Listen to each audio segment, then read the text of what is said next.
and welcome to the first episode of our new FMX Spotlight online series. My name is Mario Müller. I'm one of the program managers of FMX, and I will be your host today. For the past 25 years, FMX has been all about the exchange of experiences and knowledge. To keep this exchange alive within the community until we can all meet again, we want to offer you, who are part of that community, spotlights into the latest in visual effects, animation, immersive and interactive media, production, and technology. We have muted your microphones to avoid background noise, but this is an interactive show, so please use the chat window on the right side of your screen to send in your questions, and we will do our best to answer them throughout the show. And if you would like to exchange even more, we will give you the opportunity to join us in an open fireside chat with our guests right after the show. But let's not get ahead of ourselves. Back in May of this year, we introduced the highlights of FMX online series as a way to offer the FMX community a chance to get to know and to exchange with some of the great minds and close friends from the rich history of FMX. With our new FMX Spotlight online series, we are now shifting the focus to some of the latest projects, tools, and techniques that are in the works right now.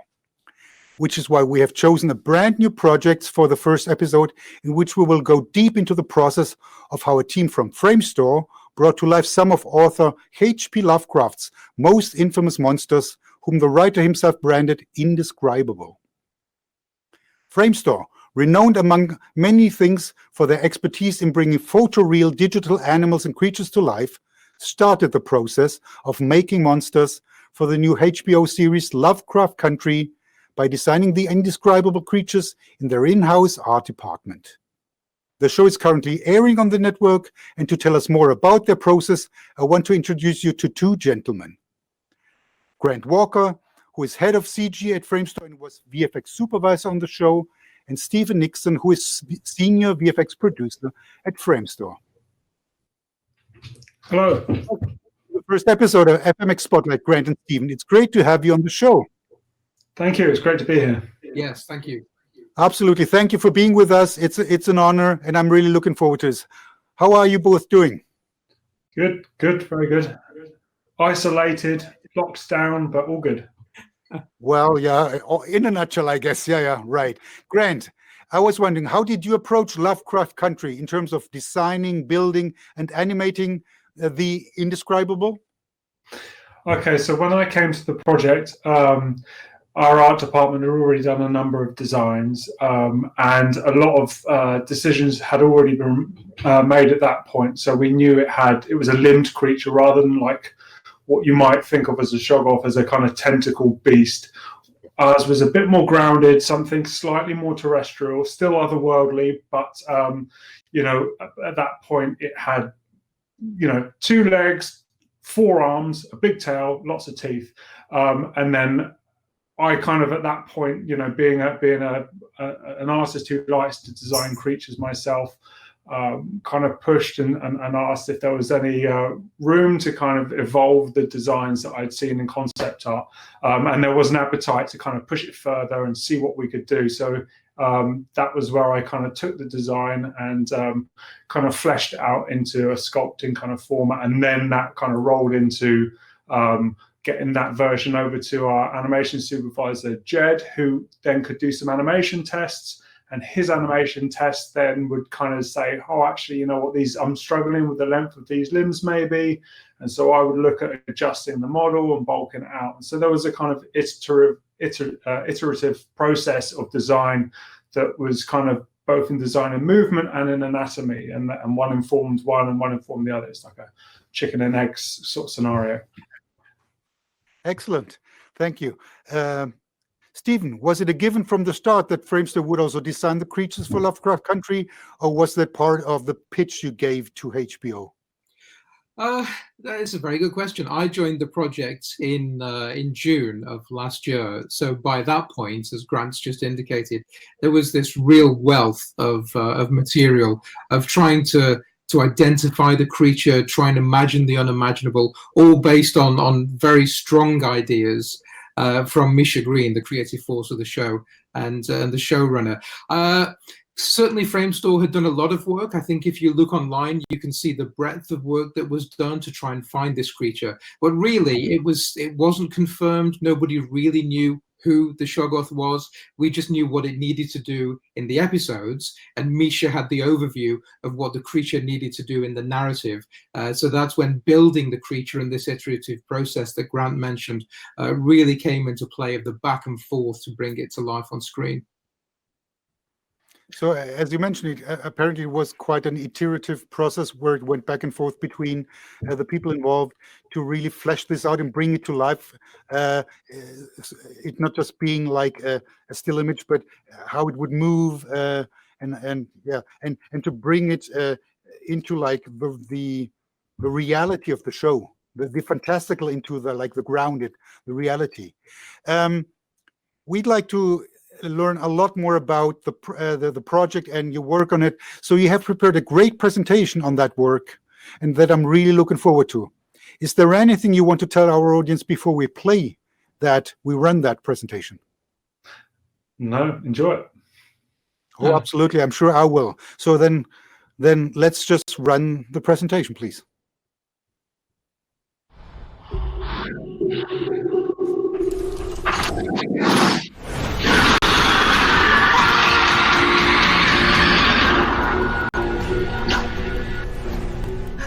Was one way and found out it isn't.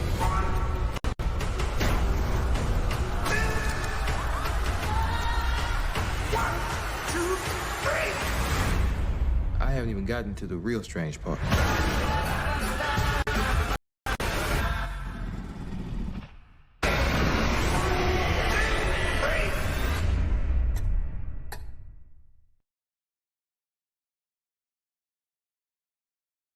We worked on a total of 4 episodes, primarily delivering visual effects for a creature called the Shoggoth, which is a violent and dangerous, scary monster that pops up across the season to inflict all sorts of carnage on the people involved.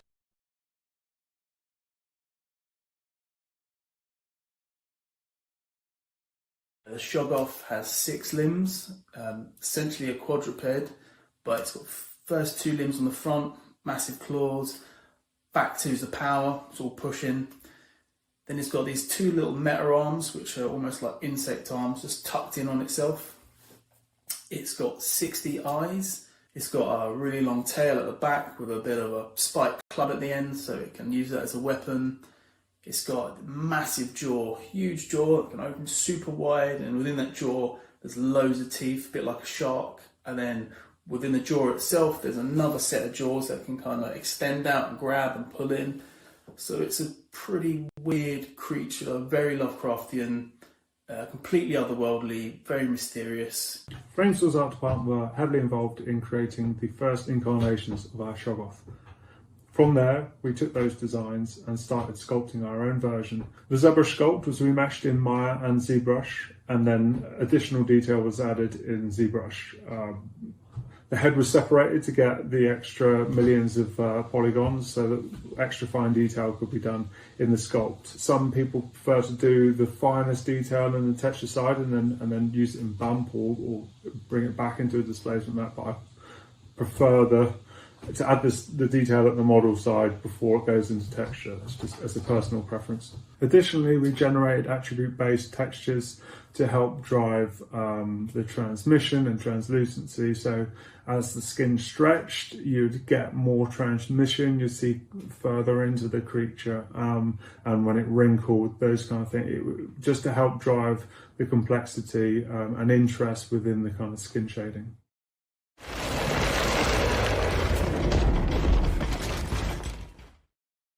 Our most complex sequence features in episode 8. We previous the sequence beforehand. There was LiDAR sent from the location to make sure that our previs could be very technical.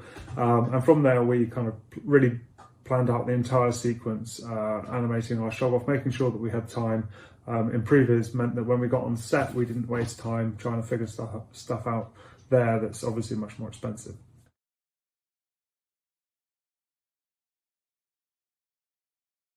Jed Fisher, Stephen Nixon and myself travelled out to Atlanta 4 times to support Kevin Blank in capturing all we needed to put our Shoggoth into some very complex action sequences. This was through the use of some very clever puppetry and stand-ins to help with the size and scale and positioning of where our creature would go, and as well as stunt and stand-in performers who were dressed in grey suits and similar to help wherever we had things like interaction with other crew members on set, in camera, and to help with sort of, framing of camera tracking across the scene and other kind of things.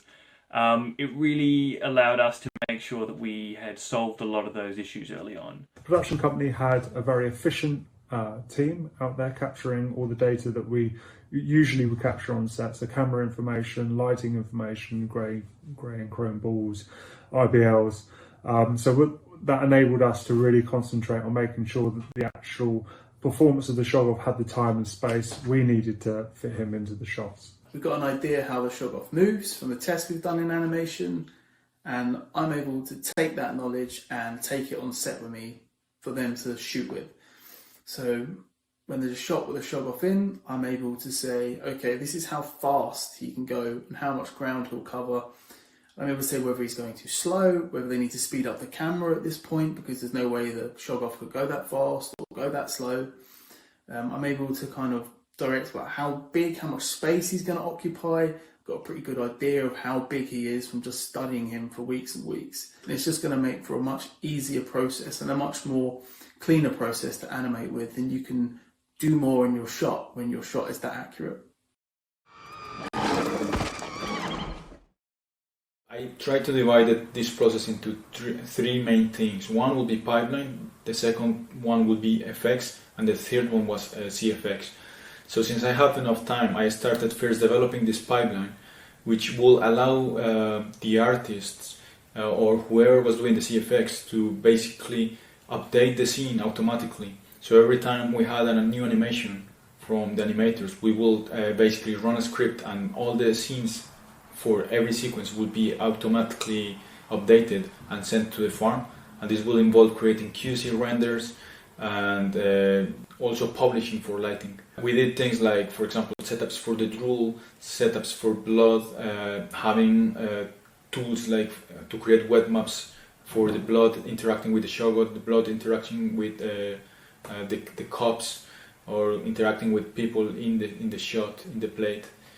And we had to invest this time into creating tools that we thought would be specific enough and good to create the effects, but also generic enough so we could, if needed, modify it and maybe add more things that were specific to some shots. Usually you simulated the muscles and that's it, you use the muscles for the formation of the skin, but in this show we actually had to render the muscles, which meant that we had to take care of any intersection between the muscles and the skin, which was also tricky. Also, if you consider that the eyes had to interact with the skin, and the skin had to be affected by how the eyes on its back were behaving. So the time that we invested into this was actually quite rewarding at the end, because it saved just quite a lot of time.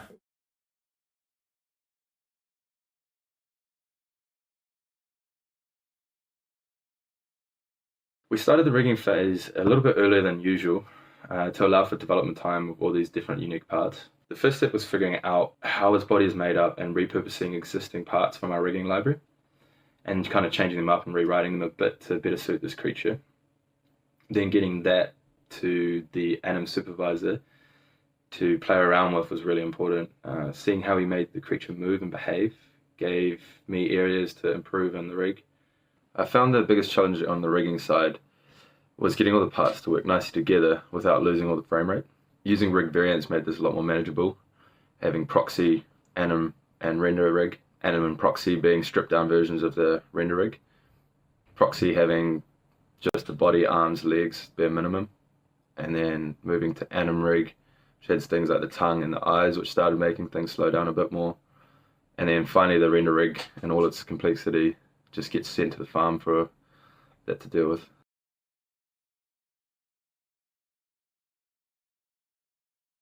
So animation's first step when you're looking at a creature like that, and the design of the creature, is reference. So the Shoggoth, it's a predator.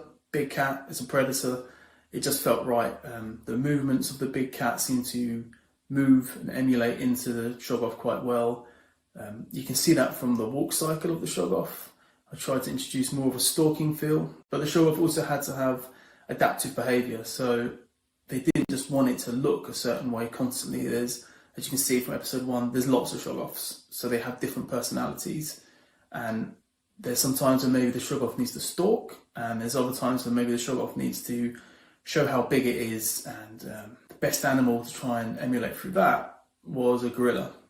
That type of big, boisterous, he's puffing up his chest, he's making himself look big, he's running on his knuckles, and you can kind of see that in an alternate version of a run cycle. So there's a normal run cycle, which is like the big cats, and then there's another run cycle, which is like the big gorilla run cycle. It's more for the kind of alpha dominating kind of Shoggoth. The next stage for animation was to create a bunch of animation clips.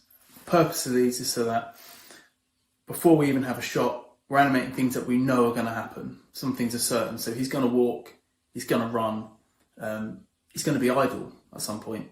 So there'll be breathing cycles. He's just there breathing. So we went about making lots of clips, and they were for all sorts of things. It can be full body behaviour, or it's just things like hands clenching, hands touching the ground, eyes blinking, tongue cycles. He had a lot of different elements to him, little meta arms. There were just lots of different clips, and they were modular, so you could just animate the tongue, and then you've bespoke animated what you have in your shot, and then you pick that clip of the tongue and you drop it in, and it works. So we went about creating all these clips just to make our life a bit smoother and easier, so that we start on a really good block, and that gave us more time to be more bespoke with what we're animating, concentrate on the nuances, the things that really sell it. Myself and rigging had a heavy R&D stage where we were able to trial variations of the rig that was super light, that emphasised body mechanics only.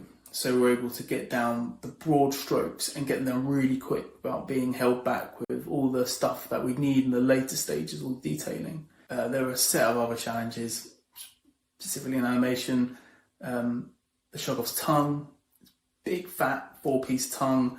I wanted it to have quite a unique look. I didn't want it to just come out and kind of flap. I wanted it to form really quite intricate shapes and patterns and happen quite fast. I took a lot of inspiration from like sea creatures sped up. So looking at slow motion, of the sea creature and its micro movements, and you speed it right up and you can see all these intricate patterns happening, all these swirling. So I wanted to try and layer that into the tongue.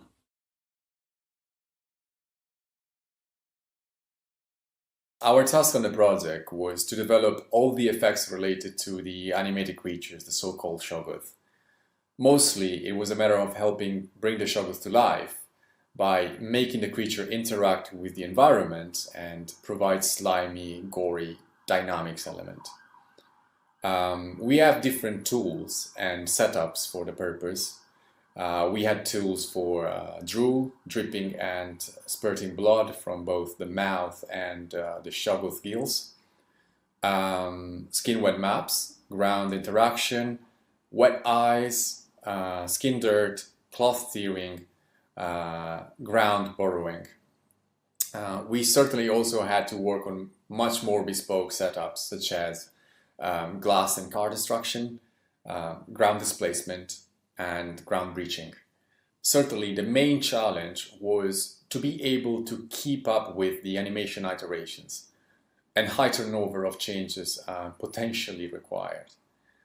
Being a project heavily focused on creature effects, we knew animation was going to have a pivotal role in achieving the client vision. So it was crucial for our effects look development and setups to be efficiently wrapped up, so to be able to rerun effects layers quickly whenever a new animation requirement would become necessary.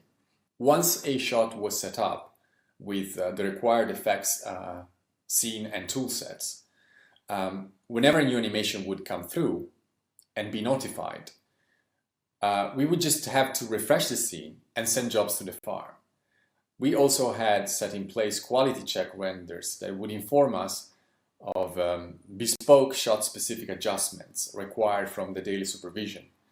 Otherwise, if everything was fine, caches for the lighting department would be already provided and ready to go. Some of the most difficult shots were the one in which the Shoggoth was very close to the camera, like in episode 8.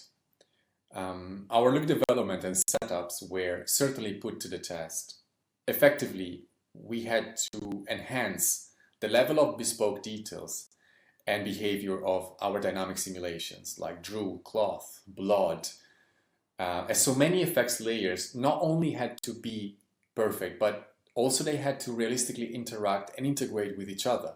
We had to generate multiple dynamic iteration to present to the client and closely work out with them creatively to find the best look to fit their vision and certainly editorial needs too.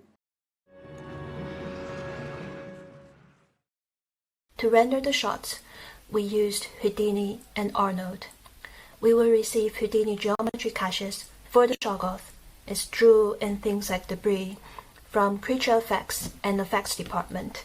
We will assemble everything in the scene and use custom-built tools to help apply the latest materials automatically to those caches.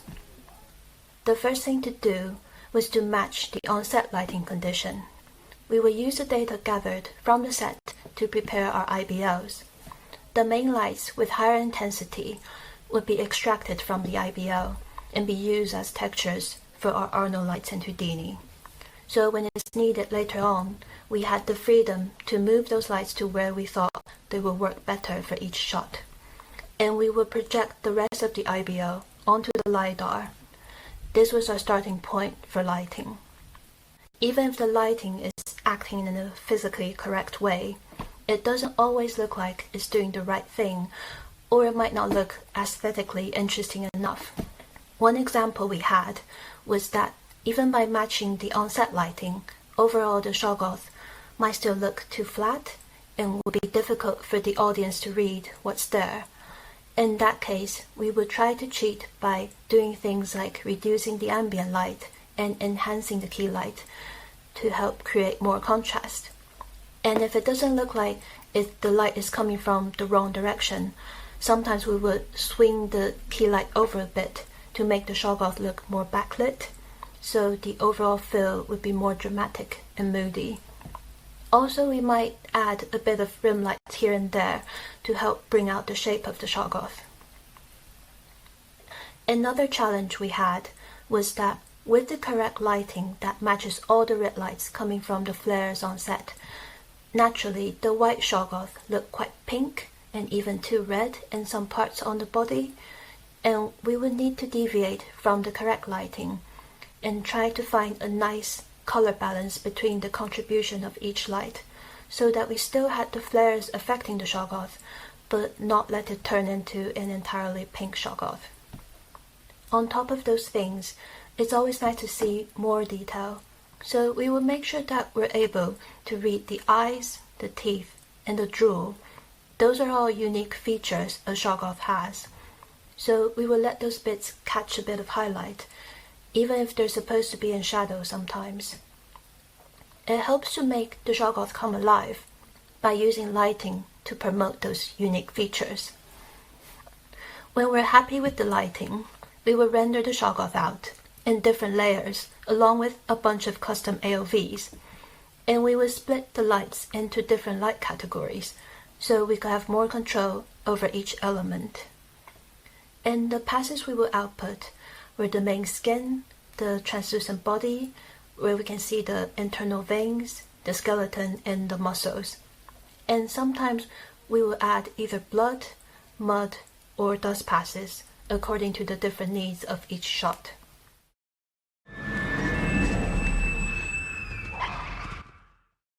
One of the biggest challenges, though, that the Shoggoth presented was the fact that it is actually a semi-translucent creature. That is, under direct light, some degree of its internal structure would be visible through its skin, sort of like a lot of deep-sea creatures or other sort of strange and semi-translucent insects, or almost like pigskin. In the look development of this creature, this effect had sort of already been resolved. We were kind of happy with how it looked and how it played under the lights. But once it was rendered and then put in a lot of the context that we had the creature appearing in, we found out that creatively, that sort of set of look dev didn't necessarily play as well in a lot of the dark scenes, which might have really high contrast lighting, or sort of like the creatures moving very fast through in and out of pools of shadow. So as a result, we actually ended up changing the look dev and splitting it out into multiple layers for the exterior surfaces. So in one hand we'd have the exterior pass, which would have the skin as it was in the lighting of the scene, and then we would also have a secondary pass which would have the same lighting but exposing the interior volume, which might be made up of veins, bones and muscle structures that are all moving together. With this sort of flexibility, it enabled us to, in comp, to really tweak this effect and play it creatively as it needed to appear in and on a per shot basis. The blood and the surface of the Shoggoth had to come from somewhere as well. And in most cases it's from one of the sort of police officers being maimed or mauled in the shots across the different sequences. To create these sort of like blood and gore interactions then, we ended up having to replace large parts of the on-set performance in the plate with various digi-double sims or limbs or parts of chests and other body parts flying off, and then combine this added blood and gore back into the cloth and the existing surfaces in the plate, be they road or dust or mud and the hanging ambient dust and all that sort of stuff. Overall, I think episode 8 presents a lot of really good examples of this being quite successful. In some scenes we have whole chests replaced and severed arms being taken over halfway by digi-doubles and jets of various blood landing in and out of CG elements in quite creative ways. In general though, episode 8 provided some of the bigger challenges that we had to face as a comp team.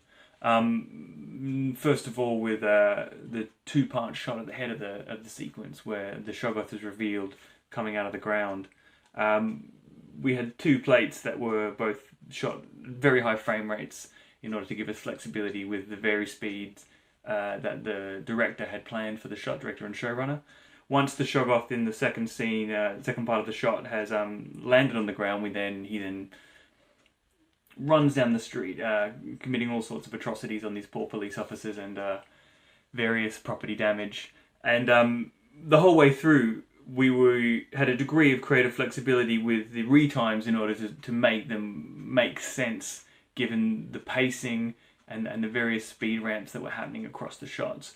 In conjunction with that, we then had a massive amount of visual effects to incorporate across the two of them, including recreating a muzzle flash at hyper slow motion with multiple layers of flame and smoke and a bullet leaving the barrel of a gun, through to large sections of the pavement and the road surface, which were then fractured with dust and debris being kicked up, and then adding a CG cop car halfway down the street that needs to be interacted with both by plate police officers and the virtual Shoggoth. It was a really interesting problem, and we really had to nail the retime early on and then sort of start adding in the elements bit by bit and get that blocking working before we could really get to finalizing all those different layers.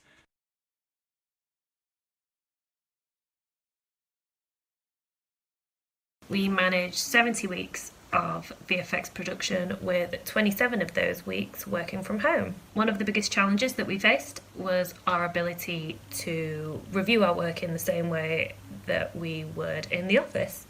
Normally we would all pile into a review room, we'd have an editor on hand, and we'd go through the day's submissions and the artists would come in and out, and it'd be a very quick and dynamic process and also a very face-to-face process.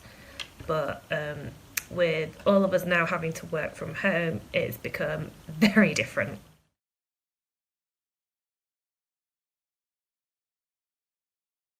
Delivering at 4K and working from home obviously presents its own challenges, which I think we'd like to think we overcame quite well. The review process and the delivery process and the rendering process at 4K is of course quite laborious, but I think that over the course of the show we developed a lot of workflows that really helped us nail that, even considering the vagaries of the home delivery and I think we produced a result that we can all be really, really proud of, that looks great, and especially playing back at 4K on someone's television. Being one of the first shows at Framestore to transition from working from the office to working from home at the start of the UK lockdown was a big challenge in itself, and we really didn't want to lose any of the quality that we are known for at Framestore. But working with such a talented team of artists who have such dedication and an eye for detail made the whole process feel like we'd done it 1,000 times. I couldn't have asked for a better crew. It was certainly a challenging project and one that was very fun to work on. Overall, I'm very, very proud of what we have achieved, specifically because the months of CG R&D that we put in place early on the project proved to be extremely effective in making artists' life easier and in keeping up with the high demand of turnover changes the project required, given its animation-driven nature. It was a really fun show to work on, and everyone on the team was great to work with. I think there's no doubt that the Shoggoth looks amazing on screen, so I'm really happy with what we've achieved. I think the show speaks for itself. The Shoggoth looks fantastic. Incredibly happy with the quality of animation. Incredibly happy with effects, lighting, comp, how it looks. I think it's a really well polished piece.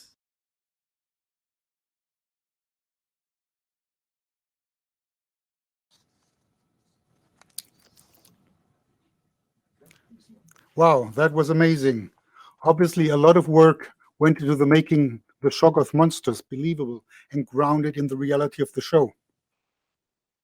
I heard that some of the material last weekend. Sorry, Mara, I didn't hear that. Yeah, right. We seem to be experiencing a few technical problems. I'll phrase the question again. I heard that some of the material you showed in the presentation was literally on air just last weekend. So it's brand new. So on Sunday night in the US, episode 8 played out on HBO, and on Monday night, certainly in the UK, you could watch the episode 8, which is the major kind of rampage scene you would have seen quite a lot of in that making of. Well, that's super exciting. Thank you for being able to show us this brand new material today on our show. To the audience, this is now the part of the show where you can ask your questions to Grant and Stephen in the chat window on the right of the screen. So please keep those questions coming. I have a few here. I was wondering, since Lovecraft Country is a TV project or a streaming project, is there still a difference between the work you have to put into a TV show, an episodic, compared to like film work in terms of quality, resolution, that sort of thing? Do you want to take this one, Stephen, or shall I can start. Oftentimes, we're working at a higher resolution for our deliverables than film actually work to. But generally, the quality bar of TV episodic is so high now. You can see the ambition of the stories that are being told and are out there on all the streaming platforms and broadcasters, and they call for these environments, these characters, and they're really stretching the limits of what you can do with visual effects in an episodic format. So Framestore's got quite the history of character and environment work and a rich history of film work.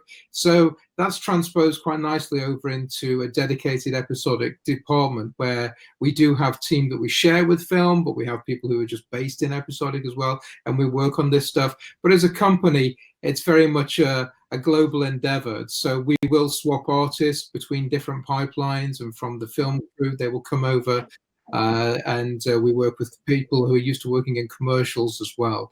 So it's quite the team effort across the board, wouldn't you say, Grant?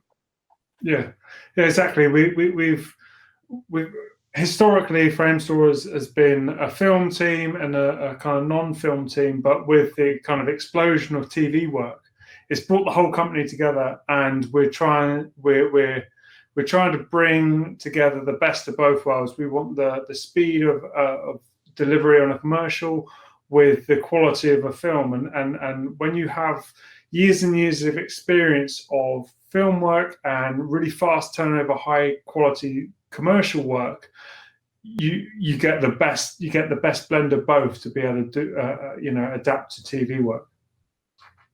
Well, you make it sound so easy, but at the same time, even if the standard is the same, and as you say, in a way, even the resolution you need to deliver may be even higher than what you may be doing for film.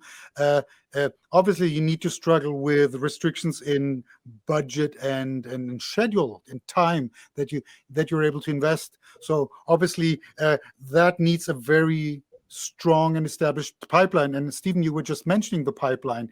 In what way, shortly in a nutshell, what would be the difference between let's call it a TV pipeline and a feature film pipeline, if there is one? Honestly, in my experience, very little. You may have a larger pipeline that can deal with thousands of shots where there is a certain level of automation and you've got tool support to run automatic processes, whereas a smaller pipeline may not have the full automation and the bells and whistles, but it can be a smaller, agile pipeline to work in. I've come from feature film and worked on some really big shows, and I've come from working at small companies on TV episodic and now at Framestore with this, which is a very high profile HBO Max show. And really the work is the work. I've never worked for a VFX supervisor or a director or a studio that wants subpar work. So you have to fit the work into the pipeline. And with this show in particular, we had quite a long development and R&D process right from June of last year through to December of last year, where we were asset building, and Grant and Jed were doing this iterative process with the character. We were building the 14 other assets that we needed. And as Hanan and a couple of the artists spoke to in the presentation, we were really able to build these tools that expedited the process of pushing through this amount of quality work at this level in the time that we had for this show. Excellent. Let me read a question from the audience here. It says, how did you capture all the complex lighting on set with all the flares and flashlights? Did you use some HDR workflows or something similar?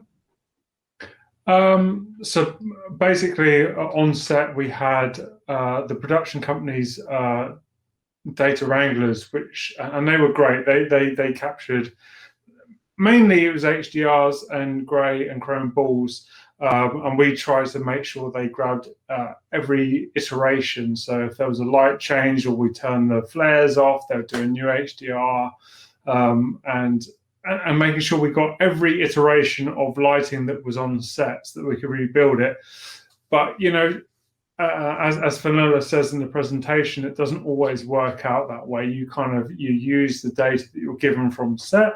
That's version 1. And it's always version 1. You know, I've never really worked on many projects where you kind of use your IBL and it's like, oh, that's it, it's done. You always want to craft it a little bit, you know, and the job as a lighter is that of a DOP, where you're kind of, you know, you've got to bring some light to the places where you need it. And so natural lighting doesn't always work quite in the way that you want it to. So at that point, we always start with what's physically accurate. Hey, how does our Shoggoth look with the physical lighting captured on set?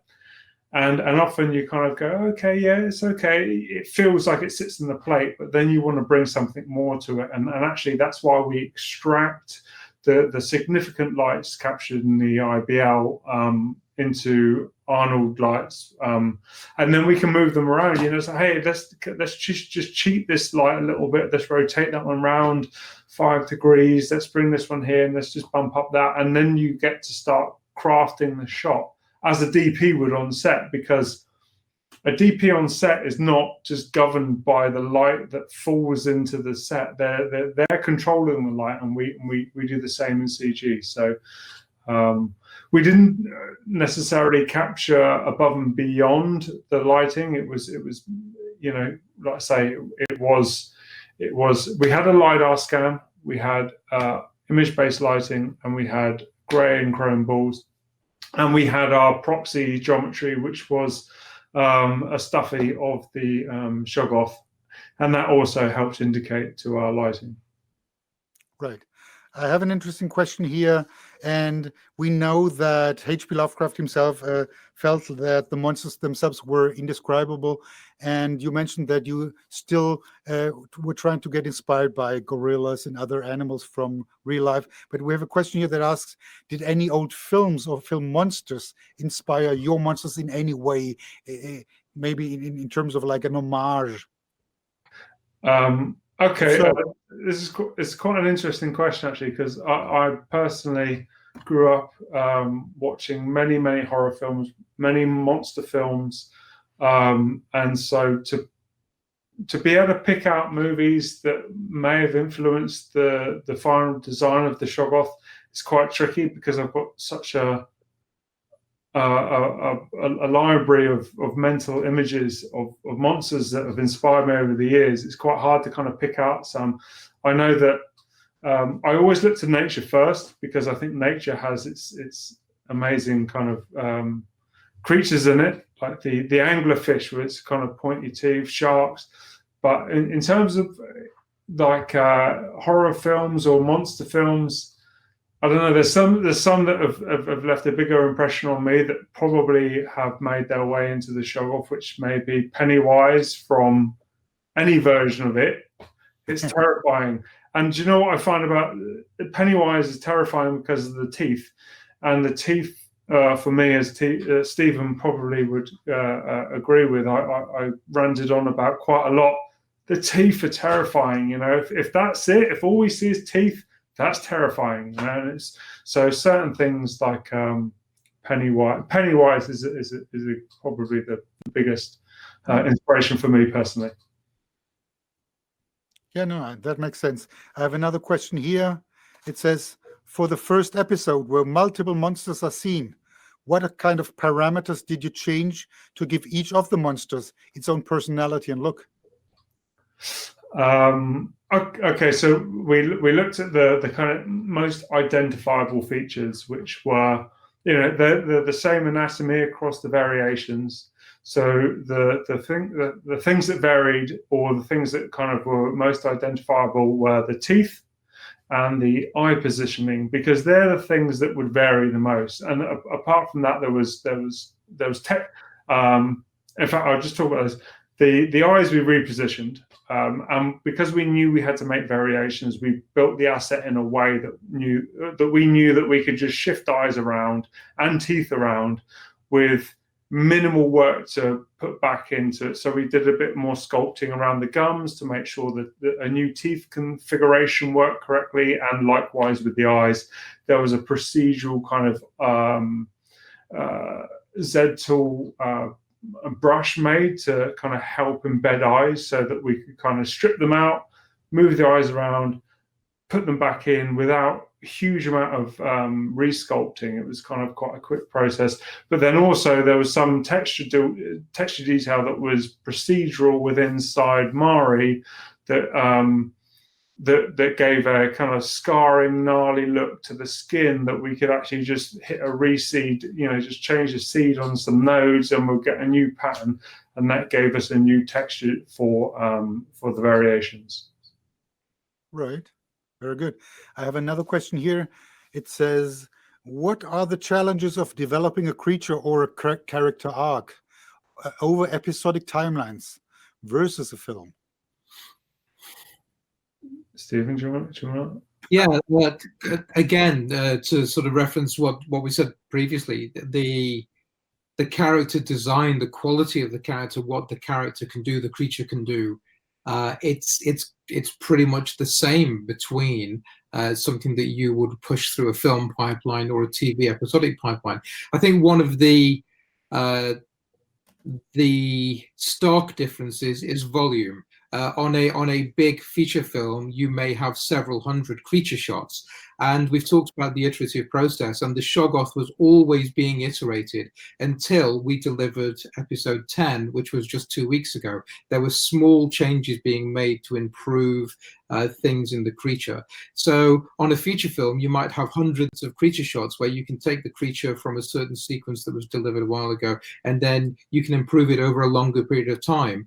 We had 70 weeks. 27 of those weeks were shot production weeks, and we had 66 shots. So the volume of finished product to actually refine that creature for its appearance on screen was a lot more compressed. Yeah, obviously it has. I've seen another question. Where was it? Here, it says, how long did the sculpting process take and how many people were working on it? I can answer that quite easily. One person worked on it. Oh. This person. No, actually, I lie. I'd like to take all the credit, but I can't. In terms of what we got from our art department, we had some really strong concept designs. So there was a starting platform to start with, and like I say, I've kind of progressed in my career from being like art director and a creature kind of designer into VFX soup, and so this part of the creature development is that's kind of my forte. So I developed the creature as a sculpt, and actually that we did have another artist who took on the variations after I'd done the first version of one of the white Shoggoths. Another artist of ours, Stephen Nixon, took on variations, and then I went on and did the variations for the black Shoggoth in the later episodes. But I genuinely think it's not particularly a task that you can share. It's like that creative process of kind of finding the form of a creature, you can pick up from someone else, but you can't really share. You can't go, okay, you're going to take the teeth and I'll do the eye.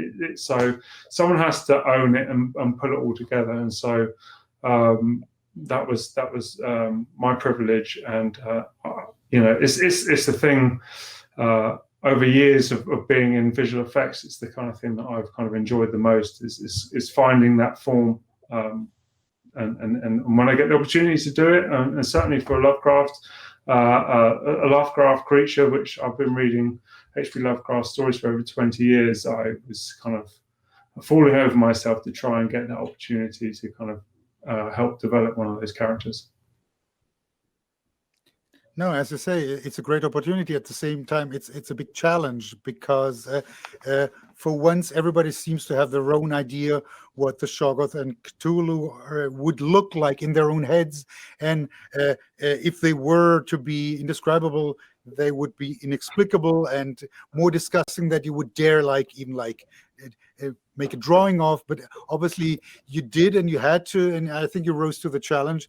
And I think to have been able to, as I was mentioning earlier, to ground them in a certain reality where, as abstract as they may be as a creature, that they would still need to be functioning creatures, living, breathing, walking, running, killing, biting, everything. I think that is an amazing challenge, and I think you did very well. I wish I would have seen more of the show by now. It's very hard to get in Europe because HBO is not here. HBO Max is a complicated thing, but I guess I'll get there eventually. And I'm very curious because, very much like yourself, Grant, I've been a H.P. Lovecraft fan like forever. I guess I wrote it up and down when I was 17, 18, and it never actually left my head. So I'm very much looking forward to this. There's another one, and it starts with, might be a weird question. Let's see where that goes. Do you ever get the weird feeling of being oh, wow. I'll just read this. It says, do you ever get the weird feeling of being a fraud when sculpting and it takes a long time until the proportions finally get into the right direction and looking okay-ish?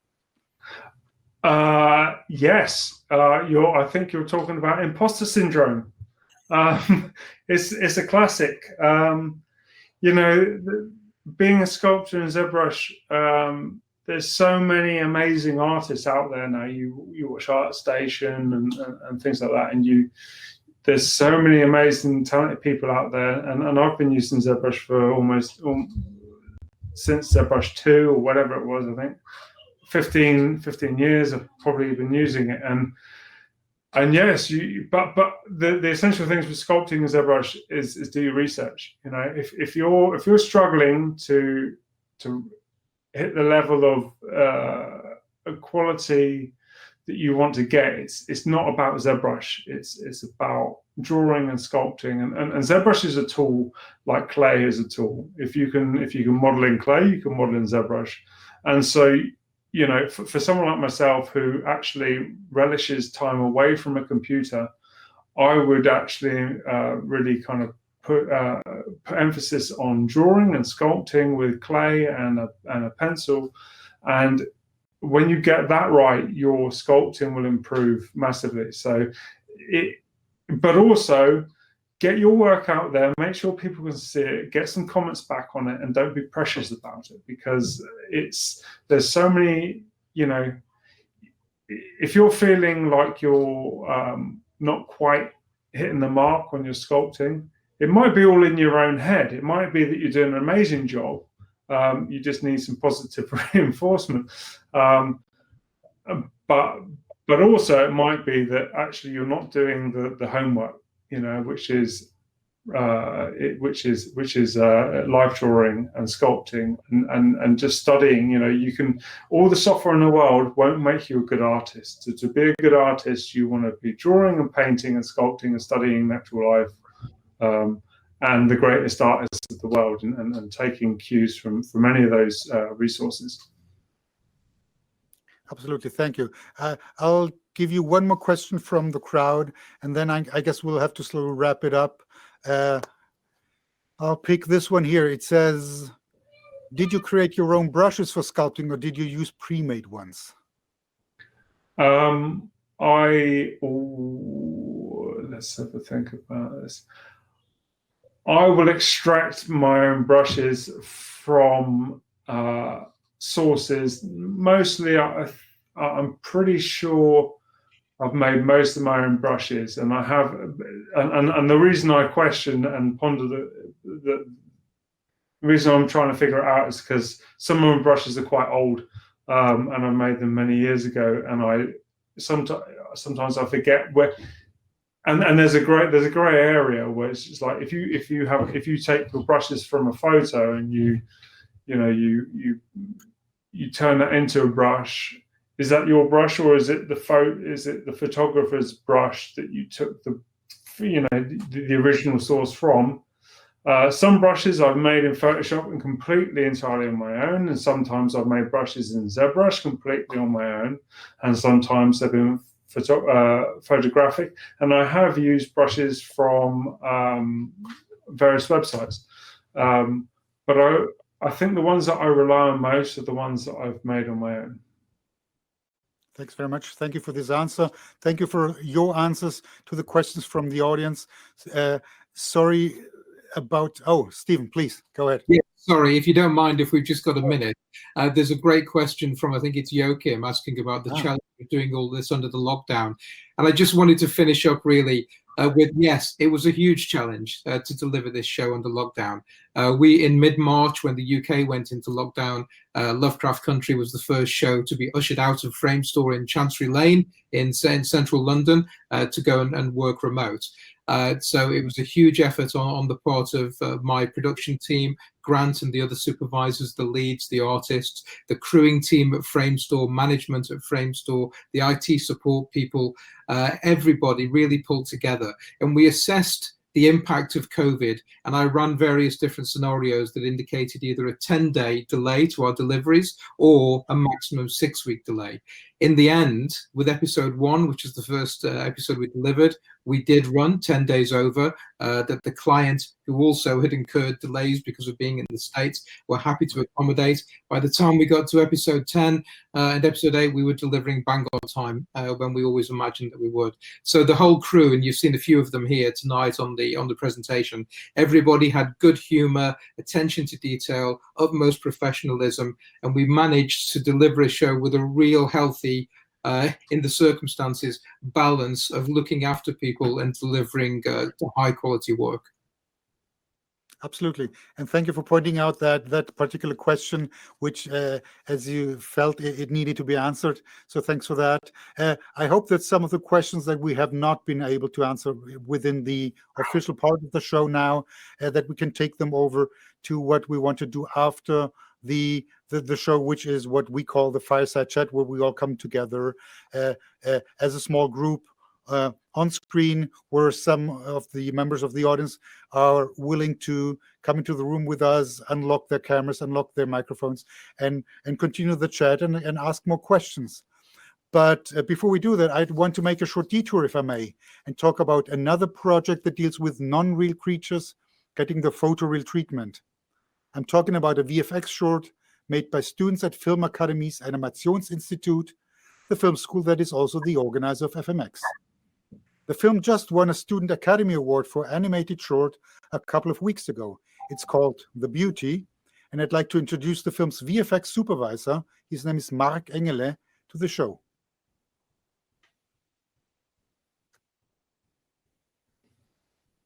Let's just hold on. Hello, thanks for having me. Hello, Mark. It's good to see you, and it's great that we have this opportunity to talk to you for a few minutes about this particular interesting project that you made and the fantastic award that you won with it. Congratulations on that. Thank you. Thanks a lot. You must be very proud. I can tell you, we at Animationsinstitut, we certainly are.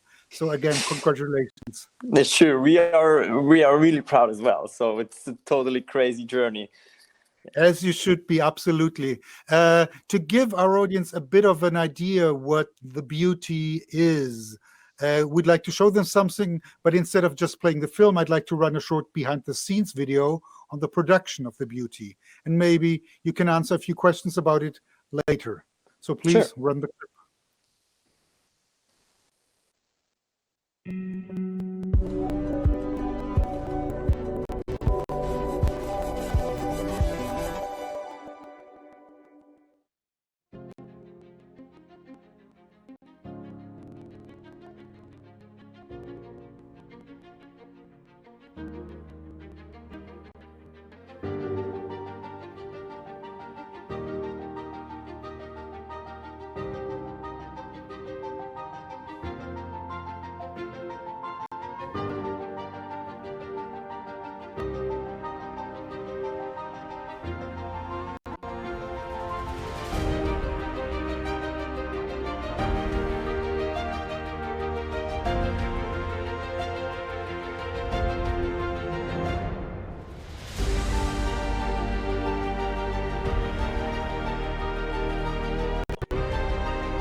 Fantastic. And again, congratulations.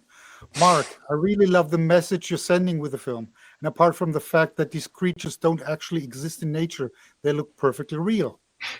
Thanks. There's a particular question I have. was the underwater shoot that we just saw in the making of for reference purposes only, or were some of those used as part of the final shots of the film?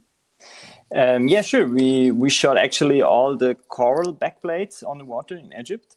So I would say there are totally 15 shots, if I have it correctly in mind, and 5 to 6, 7 are full CG, and the rest of it is mixed with the backplates we shot there in Egypt.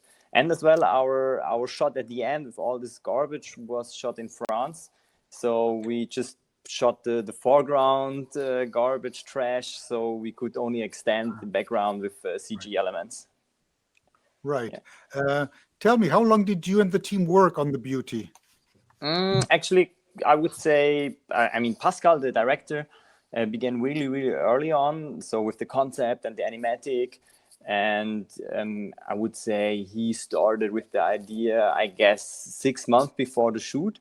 And then we start actually testing everything before we shot it, and worked totally overall 20 months more or less, but not as a big team. So Pascal started as one guy show, and I would say the production itself took us 1 year after the shooting, or a little bit more than 1 year to finish it. Yeah. Right, and as you mentioned, I guess that's mostly due to the fact that the team was small, and that you were students at the time after all. So sure. To even attempt something like that and then making it come through like that is really amazing. I was wondering, Grant or Stephen, do you have any thoughts on the clip we just played? I have quite a lot of thoughts actually,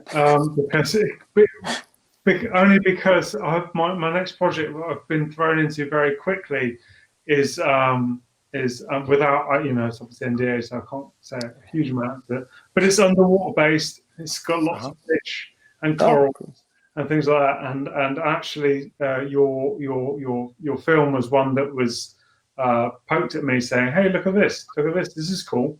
So before any of this had happened, I'd actually seen the movie, and I was like, "Wow, that is cool." And it's funny that the tools now are so good, the software is so good now that actually, you can take a big company like Framestore and we can look at a group of students and go, wow, that's amazing. We've got, there's already a benchmark set. And it's great to see, I'd offer you a job straight away if I... Great, that sounds good. Come quick, I need you. But no, I mean, it's fabulous. It's amazing work. Like I say, it was plonked on my desk a few weeks ago, and it's kind of surreal and interesting that we're in this same situation now where we're having this conversation. Yeah, it's fabulous work and well done for doing it. Yeah, thank you very much. It's pretty cool that you saw it.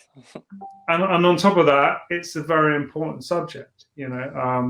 I've been involved in some underwater projects before, and the subject, it's a subject that's very close to my heart, and which is why I'm so interested in trying to do this project that I'm about to embark on now. I've been modelling a grouper or sculpting a grouper today, to give you some context, but it's every film that people make, when they have a really strong core and meaning, that's what this is about.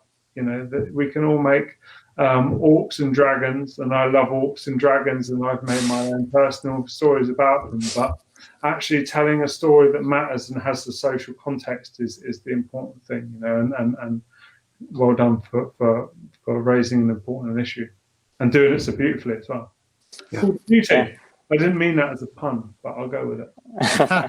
Yeah. So as you said, this is really important that it has a story, and this is as well as a visual effects guy, it's super cool that you got something really interesting and important from a director with a good and strong concept, and then it's way easier to create out of this good visual effects.